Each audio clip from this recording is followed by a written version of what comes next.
You know, one of the things I struggled with growing up in church was how much I felt like condemnation was everywhere. Every lesson, every Sunday school class somehow ended up with another way I'd already messed up.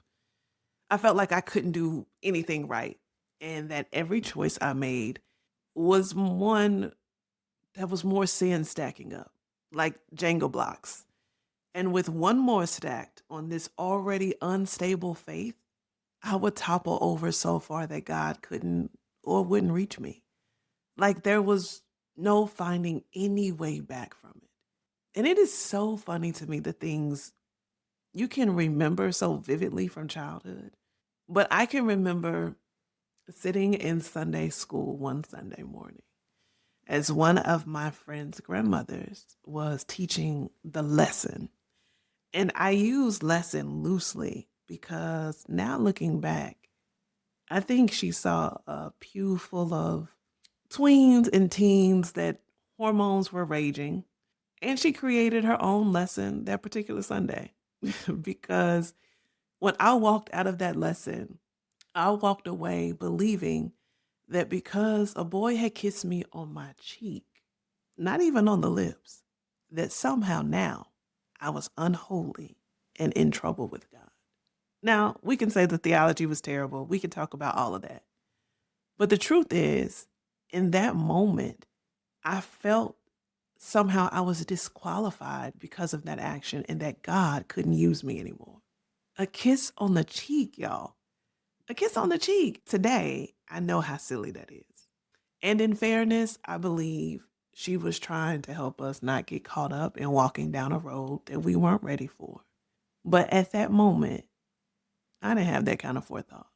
Think about how young I was when I started believing this kind of spiritual math, if you will, that God's love came with a running tab. And I was already in the red before I even knew what the numbers meant. But the reality is, whether we say it or not, some of us are keeping our own tabs. Can we talk about it? Hey, y'all, I'm Senecca, and this is Exhaled Hope, where we have real conversations about faith in the middle of the mess. No hype, no guilt, no pretending we have it all together. Just truth that leaves us with real hope. You were dead. I know. I know that is pretty direct. But that's exactly how our brother Paul opens up Ephesians 2. And he doesn't ease into that thing at all. He says, you were dead, casket sharp, in your trespasses and sins. You were not in urgent care. You were not in ICU. You and I were dead. This is significant because there is a difference between being sick and ill and dead. There's even a distinction between near death and dead. Because here's the thing, a sick person can get better. A person who is struggling, they can try harder. But a dead person can't do one single thing to fix their own condition. You don't talk a dead person back to life. You don't get them to clean up their behavior first. Why? Because dead is dead. There is no version of try harder that solves that.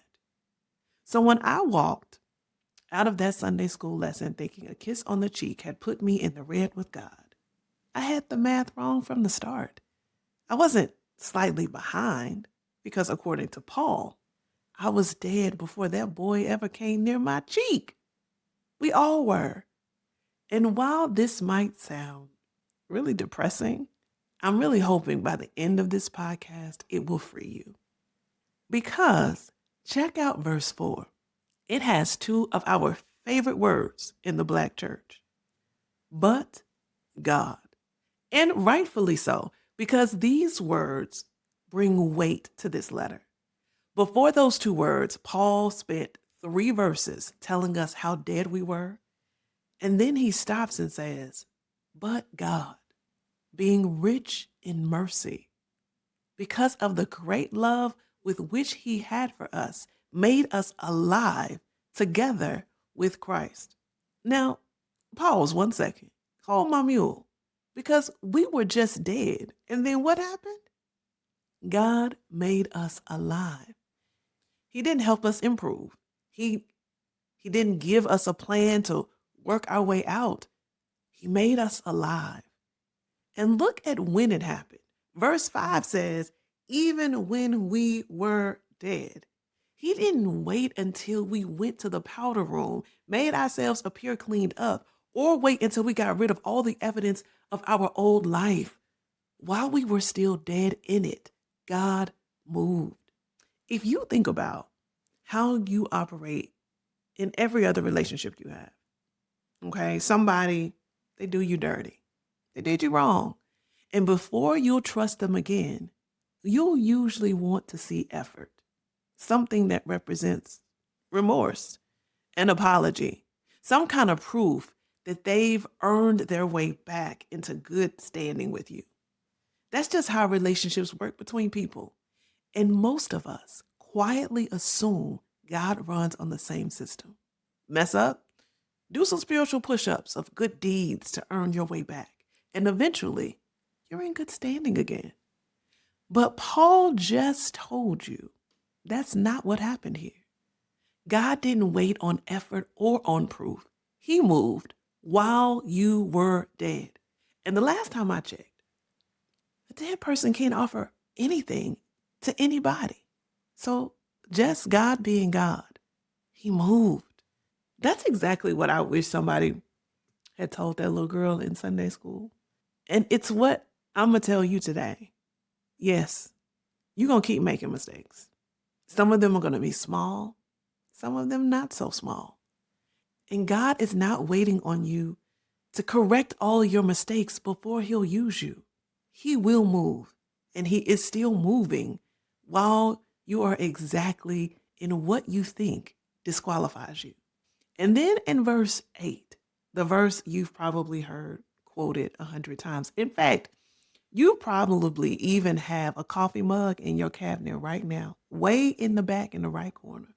But it says, for by grace you have been saved through faith, and not of yourselves.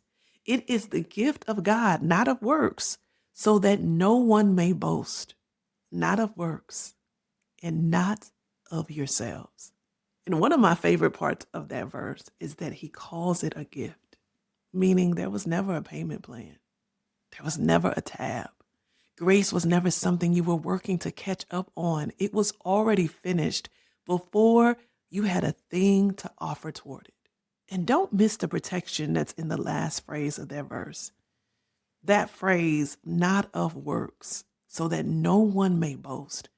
It's not just protecting you from your guilt. This is protecting you from your pride. And those two sides are from the same broken math. Because if grace worked the way I thought it did in that Sunday school class, like a tab, and you keep running through good behavior, then two things would be true. You could fall behind and feel disqualified, but you could also get ahead.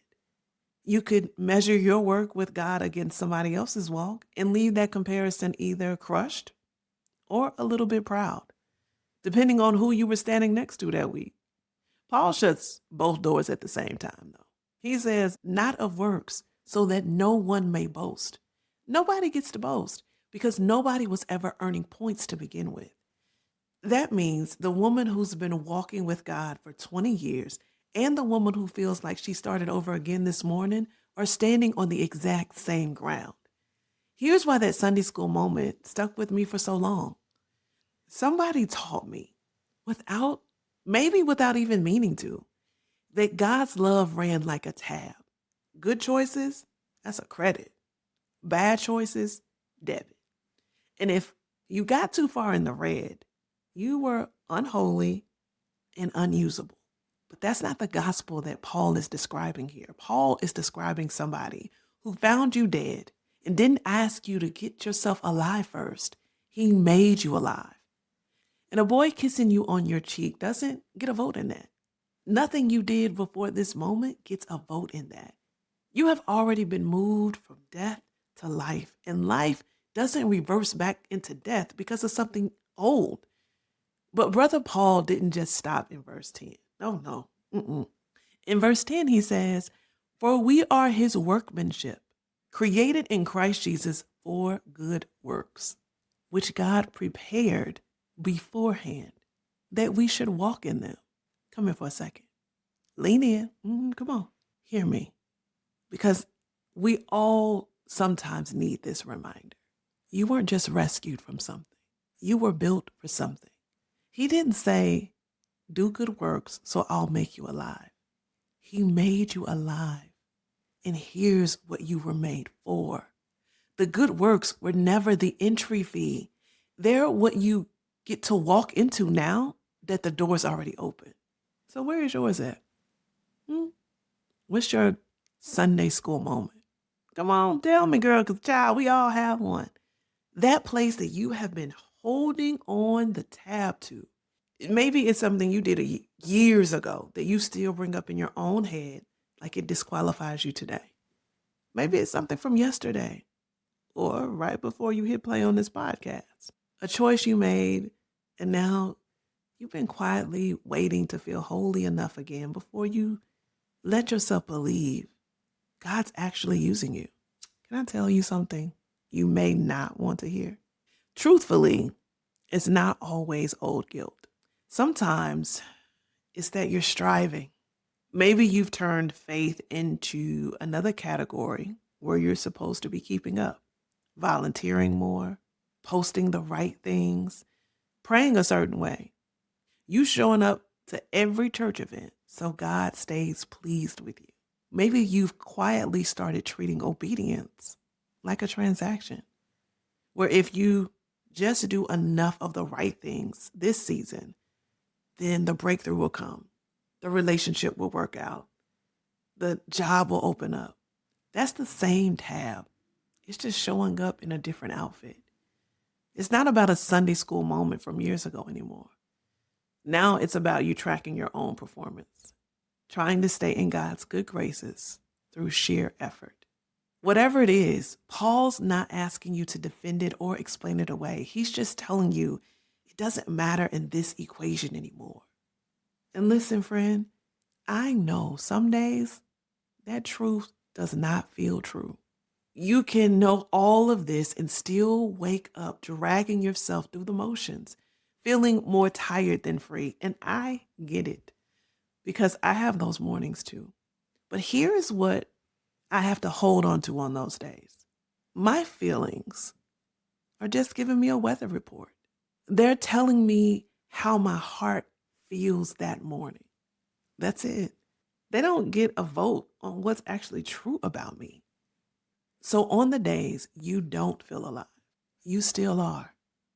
On the days you feel like you're back in the red, girl, you're not. You're not. What God did in verse 5 didn't come with a mood or feeling requirement. Because here's the hope. You were dead and God moved. You are alive now. And that's not up for renegotiation based on anything you did before he moved or anything you will do after. All right, y'all. That's it for this episode. And I'm so thankful that y'all came and hang out with me again. And listen, if you know somebody who is still keeping tabs on what God already closed, send them this episode. Tell them to listen to it right now. What else they doing? All right, y'all. Follow us on all the social medias at X Help Hope. And I'll see y'all next week for the next one. Deuces.